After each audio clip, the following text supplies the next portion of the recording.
Armstrong's motivations kind of had me sighing. I don't think Platinum was looking to get political with Rising. However, obviously it's terrible when Armstrong says he wants the elimination of the poor and to propel the rich, although I'm going to hope that the writers weren't trying to say that limited federal government is also just as bad since, well, it's not. This is the statement that had me turn off a video praising Metal Gear Rising Revengeance and stare into the middle distance, contemplating the nature of existence and how someone could so quickly say something so wrong. It's an incredible example of the failure of many gamers to critically engage with the media they consume, especially when that media might disagree with their existing views of the world. It's this notion that entertainment is apolitical, devoid of any deeper meaning, especially if the media is fun, or even worse, funny. Media that seeks to entertain is value neutral, and any attempt to talk about it otherwise is seen as reading too much into it. This being applied to Metal Gear games is nothing new, but it continues to be disheartening considering just how much the franchise as a whole, and Platinum's take on it in particular, tries to be political, overtly political. The game is as subtle as a brick to the teeth and it has a lot to say. Sometimes the topics it covers are tangential, almost tempting the audience to go investigate the subject on their own. But it also has at least a little to say about a lot, including but not limited to the following: proliferation of PMCs, the military-industrial complex, business interests being used to start armed conflict, international laws on wartime engagement, the lack of medical care for soldiers, Reaganomics, the war economy, the use of military technology for civilian applications such as nursing and construction, the war on terror, the exploitation of the poor, the unwillingness of the first world to care about the exploitation of the global poor, the way the U.S. will use any justification to go to war for oil, the Iraq war, the reconstruction of war-torn developing nations being exploited by Western powers, de facto censorship for the use of money and power that leaves the media unable and unwilling to serve as an actual check on that power, self-actualization, neoliberalism, the war on terror, the reduction of enemy combatants to the other, how freedom as a concept is used as an excuse for oppression, Desert Storm, the Liberian and Algerian civil wars, the war on terror, child soldiers, post-9/11 American domestic and foreign policy as seen through things like the war on terror. That's not even the list.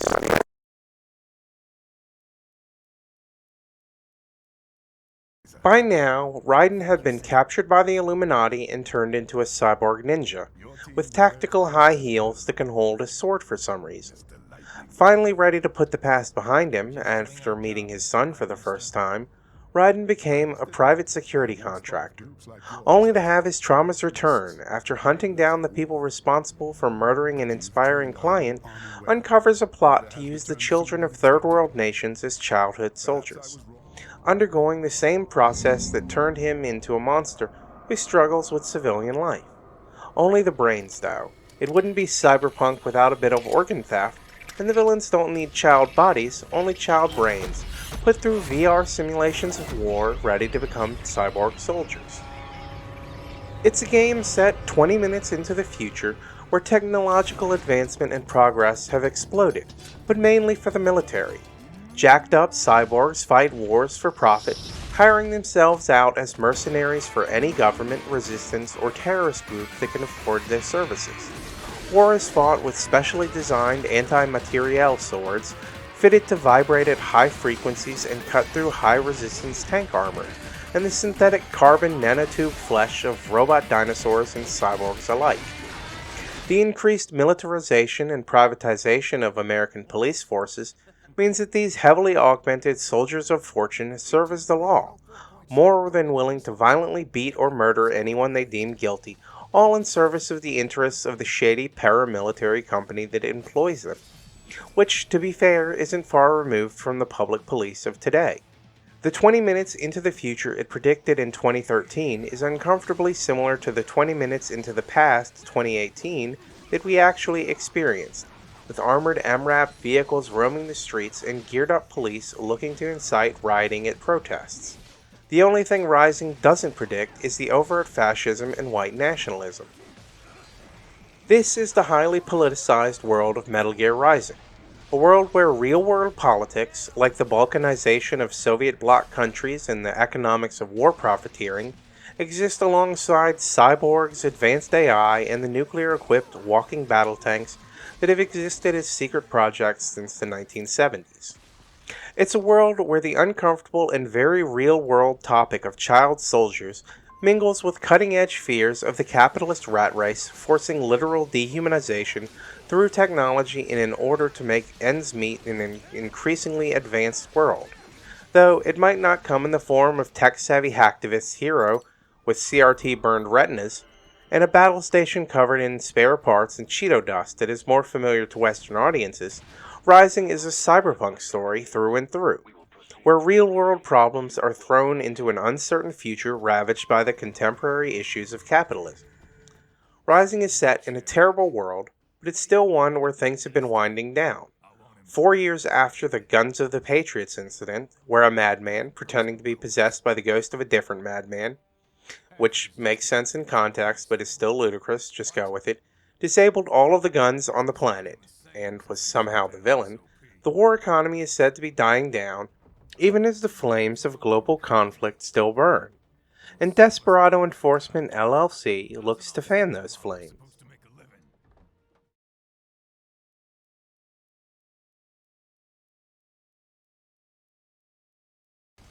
As with the more canon Kojima-directed Metal Gear Solid games, each of Rising's bosses presents a narrative philosophy, one that ultimately the protagonist syncretizes. Even the mini-boss of the first chapter presents something that speaks to the broader themes of the work, and here, the colloquial term mini-boss is used as loosely as it can be.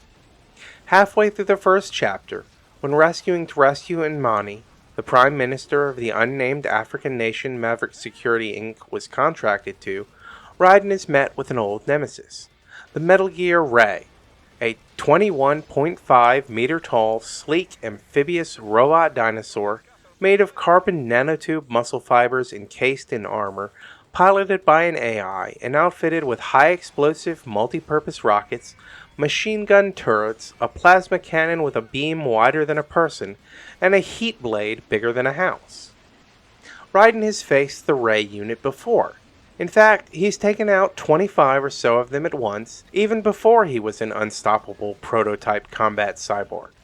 This top-of-the-line engine of death, once the most impressive mecha in the franchise, specifically designed by the US Marines originally to serve as an anti-Metal Gear unit to combat the proliferation of nuclear-equipped walking battle tanks that sprang up after the Outer Heaven incident, is now a relic. The days of the massive robot monstrosity are over, supplanted by cyborgs who have given up their humanity. The song that plays during the fight, and several other fights where large UGs like the Grad are mini-bosses, highlights this. Rules of Nature presents a scenario where a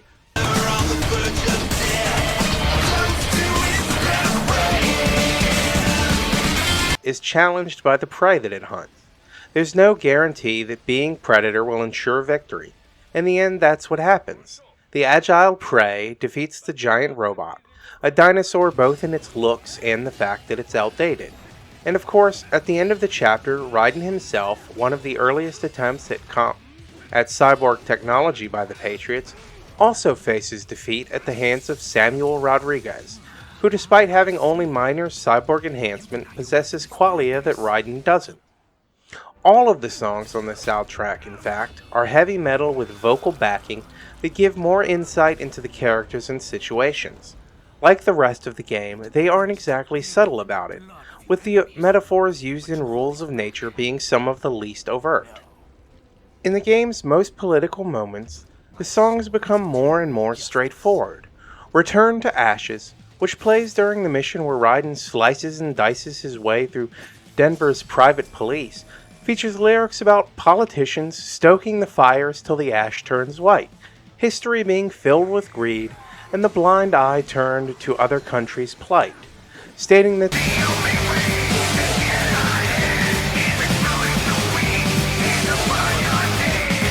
this is also the chapter where Jetstream Sam mocks Raiden, pointing out how little America cares about the Third World war orphans and homeless vagrants that World Marshal is putting through VR training and turning into combat cyborgs. Collective Consciousness has lyrics on par with the money in They Live reading This Is Your God. It's kind of baffling how people can play this game and think it apolitical when the vocal track demands you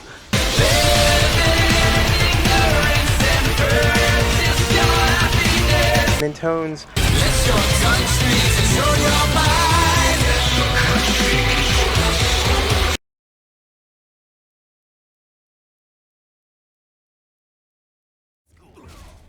Some of the first words of the game come from Unmani, Prime Minister of the unnamed African country of the prologue, crediting the strength of his people for the country's growth after its civil war. Raiden and Monsoon call the jacked-up cyborg police officers of Denver and the shock troop of Desperado weak. Characters like Armstrong seem to praise physical strength. I could break the president in two with my bare hands! But at the same time, those cyborg soldiers could no doubt do the same with their CNT muscle fibers, and many of them have no problem taking missiles to the face. So it can't simply be physical prowess that the characters are all interested in. No, Rising's cast mostly seem interested in strength of will. In between an exchange of blows, Raiden accuses Armstrong of never having to have to fight to survive, while Armstrong praises Raiden on having done just that. He wants the entire world to go through what Raiden did. He did survive the world Armstrong wants to make, and he did it by his own two hands, making his own set of rules. To Armstrong, Raiden is an example for all men to follow, who came up from nothing and became one of the strongest cyborgs on the planet. Except, Raiden is right. Armstrong played college ball and he was in the Navy, but he never truly struggled. He was clearly pretty affluent, and Armstrong is also jacked up with more of the series' highly mimetic source of magic. Nanomachines, son! They harden in response to physical trauma. He certainly has charisma, but his strength doesn't come from struggling, unlike that of Raiden, Mistral, Monsoon, Sam, and even Sundowner. His life was easy, and now he can't be hurt. What did I just say?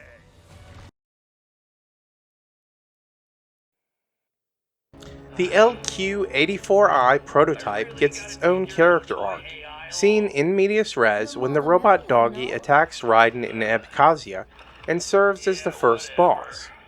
A prototype voice interface AI, an upgrade to the Fenrir model unmanned gears that Raiden fights, Blade Wolf is tricked by Mistral into going AWOL and fighting Kamsin, aka the Desert Storm, the least subtle character names in the entire game. His brief taste of freedom gives him the yearning for it, and this confrontation with Kamsin creates a clash of ideals over their view of what freedom even means. Kamsin, a blatant parody of American jingoism and soldiers who spout mindless aphorisms like "freedom don't come free," only has a few dozen lines, but most of them involve talking about freedom. Specifically, he wants to bring freedom to the Abkhazians, even if it kills Desperado Enforcement LLC. or better yet, them. His theme song, Hot Wind Blowing, has lines like,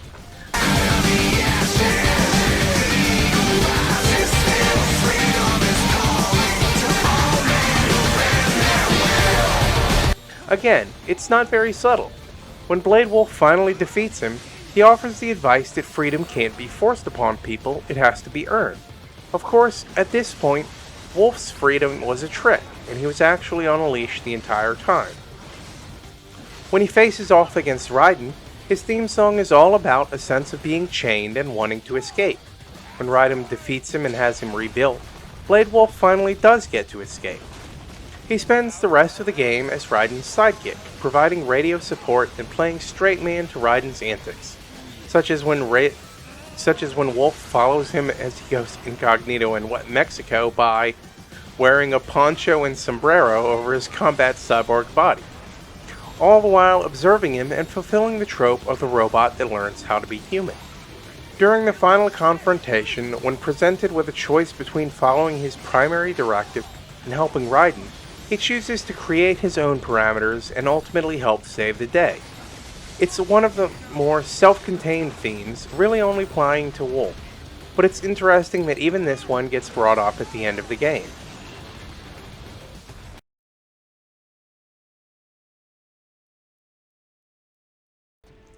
And what would Metal Gear be without an overdramatic discussion of memes? Rising may technically be a new spin-off series, but Sons of Liberty is deep down in this game's bones, from the way that it focuses on Raiden's past and the abuses he suffered at the hands of George Sears, to the constant references to mimetic theory, the conceptualization of ideas as being analogous to genes, and one of the core thematic concepts of Sons of Liberty, the second of the Metal Gear Solid games, which was Raiden's debut. The Patriots' AI was essentially a living meme, and Armstrong says they've left the country with their great isms, welcome maxims for those who have no faith. He mockingly lists off the ways that American citizens are indoctrinated to jingoism, fooled into buying into the warmongering, giving themselves up to the whole. With sweeping hand gestures, the senator declares, "We're all sons of the Patriots now," a reference to the SOP nanomachine system that all major PMCs had previously used prior to the events of Guns of the Patriots, which is a game I try not to think about too often. Even without the control of a living internet created by Big Boss's wacky sidekicks back in the 80s, the American people are still carrying on the memes of the Patriots. Armstrong's speech on the Excelsis, given when he was still lying about his true motives and end goal, is far from the only time that memes come up though. Monsoon also gives a speech about them, tying them in with the socialist Darwinist outlook of the villains. The strong prey on the weak, according to Monsoon, and when he's defeated by Raiden, he claims that he's passed that meme on to him. To Monsoon, the weak are meant to be preyed upon and exploited by the strong. It's the will of nature. His view of things, and seemingly that of the rest of Desperado and Armstrong as well, ignores humans as social animals and is instead about the individual. The idea of nature as a violent thing is highlighted in the Metal Gear Ray theme song, the ever-riffed-upon Rules of Nature, which as previously described is all about nature as a constant game of one-upmanship, where getting too old and weak means death. Before their fight, Monsoon gives a long and meandering speech about memes, and how they're the only thing that matters. Free will is a myth. Religion is a joke. That exposing people to certain ideas can change them, and then they'll change others. Of course, the example that Monsoon gives is violent. He talks about exposing people to hatred. He even claims that Raiden's notion of being a hero of justice is a pretty meme that spared him the guilt of murdering just a whole buttload of people. I suppose it probably wouldn't be as dramatic if they had just said ideas though. Patriotism is an idea that makes us want to go to war. Expose someone to the idea of anger long enough, and they'll take on the idea of hate. How about full of shit? Is that an idea? Meme definitely sounds a lot brainier, that's for sure, but at the end of the day, that's what the meme is. An idea, spread from one person to another.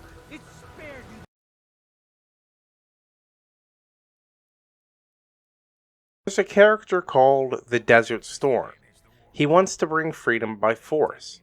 His theme song calls on people to become free by bending their will. It's not good because it's subtle. In another brick through the window scene, a heavyset bald man waxes about Desperado Enforcement LLC's plans and how they Is about to skyrocket, like the good old days after 9/11.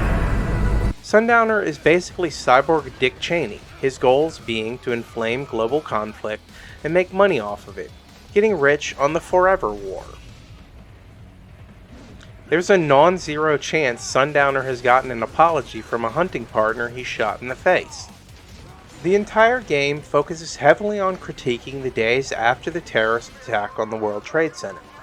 Militant Islamist extremism is never mentioned, and instead the focus is squarely on America's response to it and the increase of military force. The goal of the plan, or at least the first stage the audience is presented, is to jumpstart the economy out of this funk by wasting billions on a war, lining the pockets of PMCs, arms manufacturers, Job creators, Jack. and millions of workers spending money and paying taxes.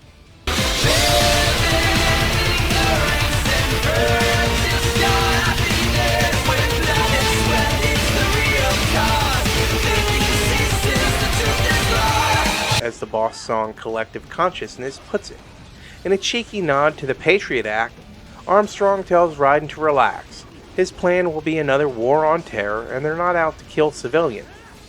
Only extremists, lawless gangs, madmen. But of course, Raiden will have to be labeled as a terrorist himself, so he's got to go. It's almost dissonant how much of the post-9/11 global conflict the game brings up and how explicit it is about it. Rising takes place in an alternate reality 2018 and was released in 2013, but the previous games in the Metal Gear Solid series were never able to acknowledge the War on Terror. Sons of Liberty took place in 2005, but was released a month and change after the September 11th attack, with an eerily similar plot involving terrorists crashing a battlecruiser into New York's Federal Hall building, while 2004's Snake Eater took place in the distant past of the 1960s, leaning heavily on the series' fascination with the Cold War. When Guns of the Patriots came out in 2008, it took place in a 2014 that was clearly inspired by the Middle Eastern quagmire that America had gotten itself into, and heavily featured Blackwater-inspired PMCs being used as primary mode of fighting these conflicts, but it never outright acknowledged 9/11 in its main narrative. After all, if it did, it would certainly make it weird that no one in Sons of Liberty mentioned it. But Rising doesn't care. It explicitly references the War on Terror and the politics surrounding it. It leans heavily on the iconography of American jingoism of the aughts. Jingoism that is unfortunately still around. It continues the Kojima trend of being highly critical of American politics despite, or perhaps because of, being a Japanese studio not entrenched in American culture. Operation Tecumseh, the villain's dastardly plan, is essentially to false flag an incident similar to 2012's Benghazi attacks, by having American soldiers killed, and in this case the president assassinated, at an airbase in Pakistan to fan the flames of war. With the Benghazi attacks happening in September and Rising releasing in February, it's unlikely the attack on an American base in Libya encouraged the game's plot, but American outrage at soldiers killed on foreign soil would be startlingly prescient if it weren't so predictable. In a pivotal scene, it's revealed that the story leaked early and Senator Armstrong wasn't able to assassinate the president. But where Raiden assumes that will be the end of it, his radio crew shows him the social media buzz calling for Pakistani blood and demanding war. One post even declares that Pakistan is a member of the Axis of Evil, the Bush-era term coined by speechwriter David Frum, a man who should be seen as a war criminal, but somehow still has a job. I know you've heard it a lot by now, but this game is not subtle. Armstrong's fight has two phases, and he reveals very different opinions on America in each of them. In the first, he gleefully extols the virtues of nationalism and patriotism and materialism, those welcome maxims for those with no faith. He presents as sincere in his plans, wanting to create a war to jumpstart the economy and looking to give the American people cause to rally behind his big 2020 election campaign. During this fight, he pilots the Metal Gear Excelsis, a giant mantis robot spouting out cartoonish phrases like "Uncle Sam needs you to die, Jack." It's bombastic and ridiculous, and accompanied by an instrumental version of Collective Consciousness. It's almost a shame that the vocal track doesn't kick in until the very end of the fight, because the lyrics, as with all the lyrics in this game, are blunt and in your face. In the case of Collective Consciousness, it serves as a vision of a totalitarian capitalist hell world, where people are encouraged to purchase their happiness and ignore global suffering, giving up their free will and even their desire to think for themselves. It can be taken as a straightforward villainous song about controlling the world and making freedom obsolete. But once the Excelsis is defeated and Armstrong is confronted directly and goaded, he reveals his true motives and his disgust at what America is, and Collective Consciousness becomes a mocking, satirical takedown of capitalism and liberal democracy, both in setting and out. The villains aren't the only ones who critique American politics, though. When it's discovered that the man behind the Sears Project, the plan to put the brains of orphans through VR combat training, is none other than sitting U.S. Senator Stephen Armstrong, Kevin says that no one in the country would dare publish the story because it would be career suicide, a far cry from the usual trope of sending all the newspapers the big scoop and the villains being defeated by the plucky journalist. In another conversation with Kevin, he fills Raiden in on the information about World Marshal Incorporated. Despite being headquartered in Denver, they're actually incorporated in Delaware because of tax breaks, and because America doesn't regulate its PMCs closely, something that's all too real for anyone who knows the stories of Blackwater. Even capitalism gets called out by name in a few conversations, including the one about memes where Kevin calls it the money-making meme. Once you catch it, you have to spread it, because if money isn't everything, then what have you taken on that meme for?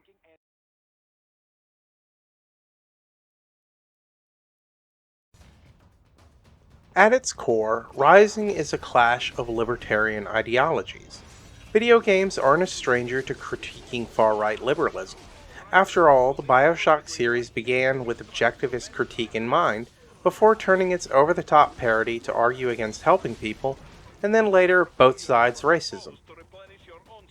Where BioShock shows that Galt's Gulch would actually immediately become a shithole as a lack of regulation and the inherent capitalistic competitiveness led to cheating and abuses of the system, Rising instead focuses on the inherent hypocrisy of calling for a world without chains when you're already unchained. While there isn't anything so on the nose as being able to get security drones to stop caring about your misdeeds by shoving quarters into their slot, in Armstrong's second phase, Raiden goads him into revealing his true motives. He doesn't give a shit about America. He hates the pop culture obsessed, celebrity worshipping bullshit. His goals aren't to create the forever war to fuel the economy. He wants to get the money and votes he needs to become president so that he can, eventually, somehow, destroy America as it stands now and create a new America where the laws change to suit the needs of the individual, not the other way around. He wants to pull the current world up by the roots and burn it to ash so that we can all return to the state of nature, and everyone will fight for what they believe without politicians and the media men telling them what they can and can't do.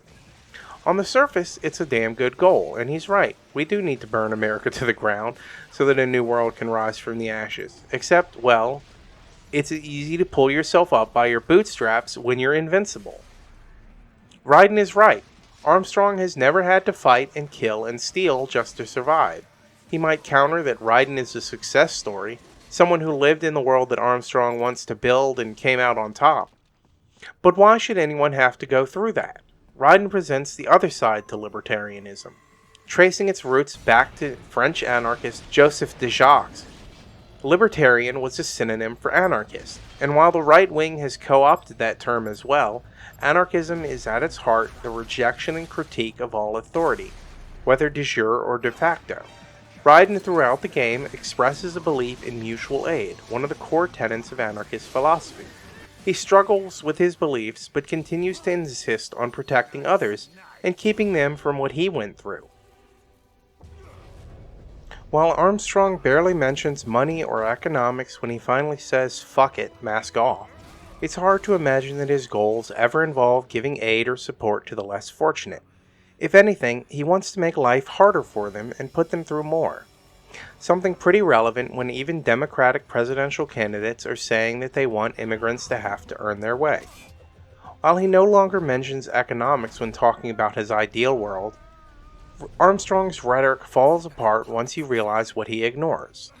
For modern proponents of far-right economics, what's ignored is the existence of the wealthy, who already have money and power in our current liberal statist system, and the way that they'll be free to wield that power as they see fit when unchained by the law.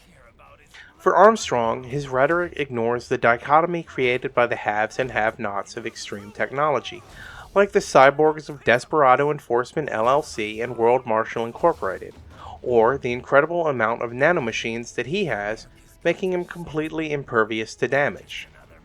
Or maybe neither of them really ignores these things. While many libertarians, particularly the ones who disgustingly call themselves anarcho-capitalists, will argue that the powerful corporations won't exist in an ANCAP society because of deregulation will increase competition, do they really believe that? Especially when, even now, in a world where they believe crony capitalism is the name of the game, there are people who suffer under this system and are born disadvantaged, but simply need to earn their way, pull themselves up by their bootstraps, get a job, learn to code. Do those on the far right take comfort in their place in the hierarchy, worried that if they complain about their treatment from their betters, that it might mean they don't deserve the power they have over those below them? At the end of the day, do they simply believe, however mistakenly, that they're in a position to succeed or benefit, and that anyone who doesn't succeed is simply lazy or weak? Armstrong is much the same way. He wants to reset everything to zero, but he wants to keep all of his wealth and power, or at least his nanomachines, which are a metaphor for his wealth and power. It's foolish to think that Charles and David Koch arguing for libertarianism are an extremely minor government intervention in society is any different. Government is always there for capital, but it's still that tiny bit of resistance as the people passing laws still have to get votes, or at least keep from being overthrown. Sometimes they might even have a teeny pang of conscience, because they aren't directly benefiting from the fossil fuel industry and like having breathable air. Even Daddy Reagan liked clean water, though he was very much for a world of bootstrapping poor people contrasted with the generationally wealthy. And it's speaking of Reagan that we get something of an elephant in the room. Memes, like genes, can be hard to track, harder even. Sometimes a dog whistle can be forgotten and later reused, or its origin can be mistaken for something that comes later that references the original. This is what brings us back to the racist chant of choice these days. Make America great again! Honestly, it's still kind of mind-boggling that this was written in 2013. When Trump first unveiled his campaign slogan, the internet was abuzz with memes, believing Trump had taken his campaign slogan from a video game. But no, when Armstrong proudly declares that his new world, which welcomes the supposedly violent state of nature and the war of all against all, will make America great again, it was a callback to the campaign slogan of Ronald Reagan. While I don't think here it's meant to have the same racist connotations, for a game that acknowledges American exploitation of the global South and the war on terror, Rising is surprisingly weak on directly addressing race issues. It still alludes to the classist, fuck the poor politics of a man who brought Thatcherite neoliberalism to America. While since its use by Trump, the phrase is morphed from Reagan's dog whistle to an air horn, its original use is less known and undeniably more overt. It's undeniably an overt reference to real-world politics. And unfortunately for that YouTuber quoted at the very beginning, it definitely is a condemnation of limited federal government, because unless you do something about the people who have power, then they're still going to have power without a government. I said earlier that Ryden is an anarchist, but that's not entirely true. In fact, he's rather liberal. He believes that one sword keeps another in its sheath and seeks to protect the weak. But he begins the game working for Maverick Security Consulting Incorporated as the head of security and consulting to Indamani, the leader of an unnamed African nation with a flag similar to that of Biafra. Maverick is portrayed as something of a woke PMC, not driven by capitalist motives. Ryden even dismisses the label of PMC, instead calling Maverick a private security consultant. Even after Indamani is murdered by Desperado, Ryden still lionizes him, calling him a great man. In the real world, though, when leaders of foreign nations call in the aid of American private contractors to teach their soldiers how better to fight and maintain discipline, it usually involves suppression of citizens by the military. After all, that is what American soldiers and police forces are best at.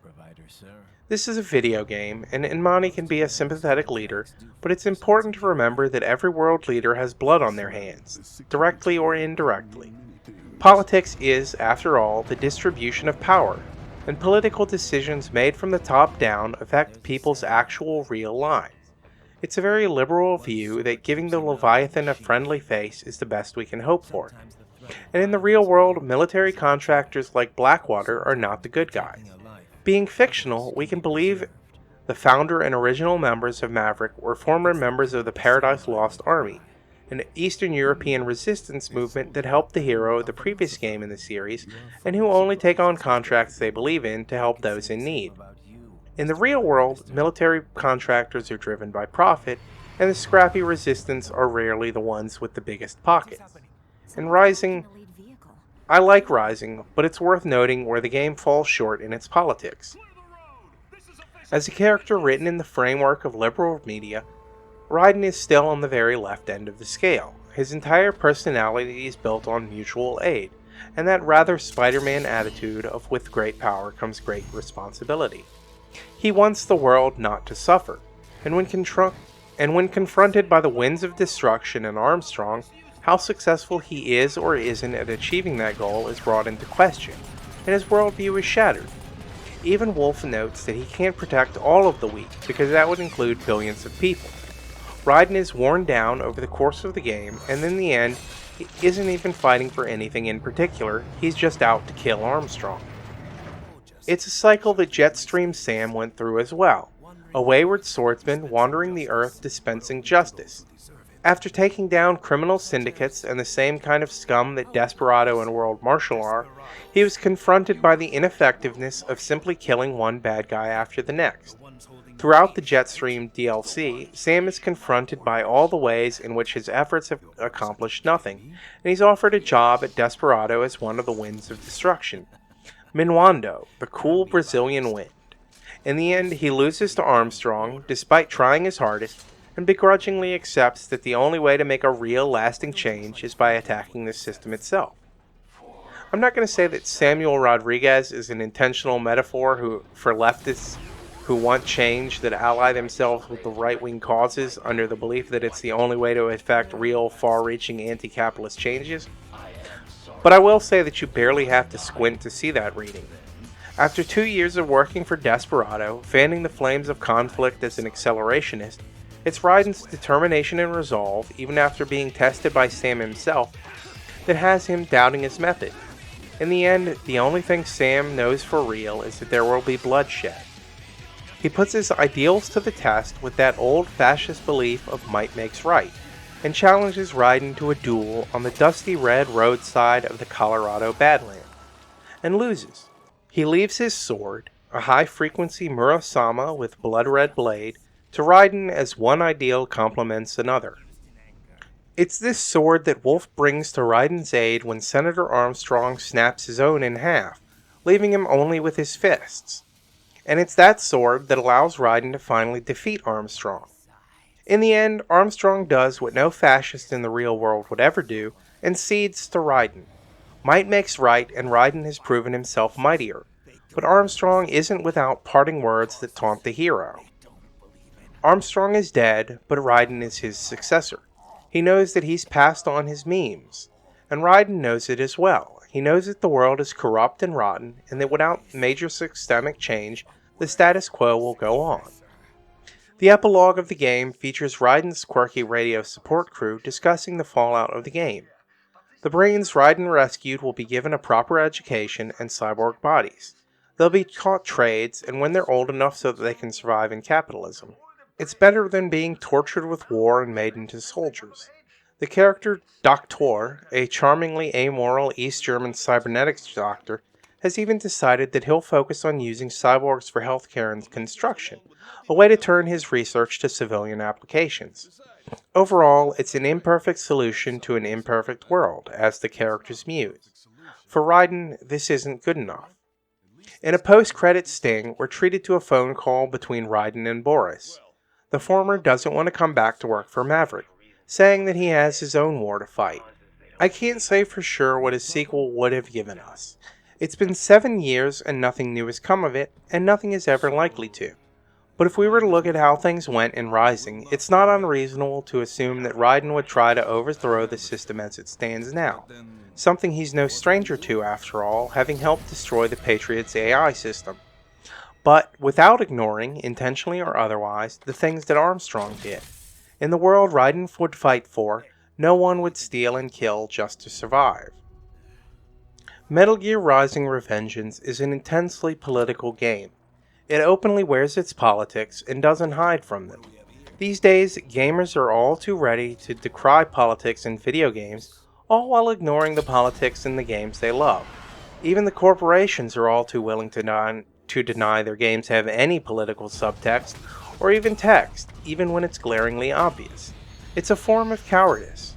But at the end of the day, this isn't really what most gamers even mean when they say keep politics out of games. What they mean is the very existence of minorities of any sort, particularly in starring roles. We still return to Jay's quote at the beginning, and the video that sparked my indignation. Platinum was looking to get political. Video games are always looking to get political. Sometimes they're politics that align with the mainstream worldview to the point that it's all background noise that we drown out, like cars on the highway or lights of the city, something we only notice by its absence or difference. All too often, they're overt and challenging, and the audience still refuses to engage with them. Whether it's because the media comes from is silly, like a 6-foot-tall combat cyborg dressed as a cartoonish mariachi, or a senator giving overblown speeches while kicking around a combat cyborg to the cheers of a non-existent crowd, or simply because it's from something deemed dumb or mindless, like many shooters, which admittedly have rather conflicting metaphors about whether war is or isn't cool. At the end of the day, all we can do is try to engage with the media we consume, even if others don't. To push back against shallow readings, sure, but more than that, to enrich ourselves. It's easy to dismiss media as being vapid, and it's true that mass media does go through several filters, but that doesn't mean there aren't diamonds in the rough, jewels to sift through to help us think in different ways, and start us down different, better paths. We also need to be aware of the ways the media, especially the silly, mindless kind, can actually instill in us toxic views that make us less likely to question the things as the world around us goes to shit. If you've made it this far, I'd just like to say thank you, and I appreciate it. This took a long time to make, with the original draft being written back in 2016, but I'm really proud of it, and I hope you got something out of it too. If you'd like to hit me up with some of that mutual aid, you can find my donation jars down below. Liking, sharing, or commenting on the video would also go a long way, especially if you'd like me to make more like this.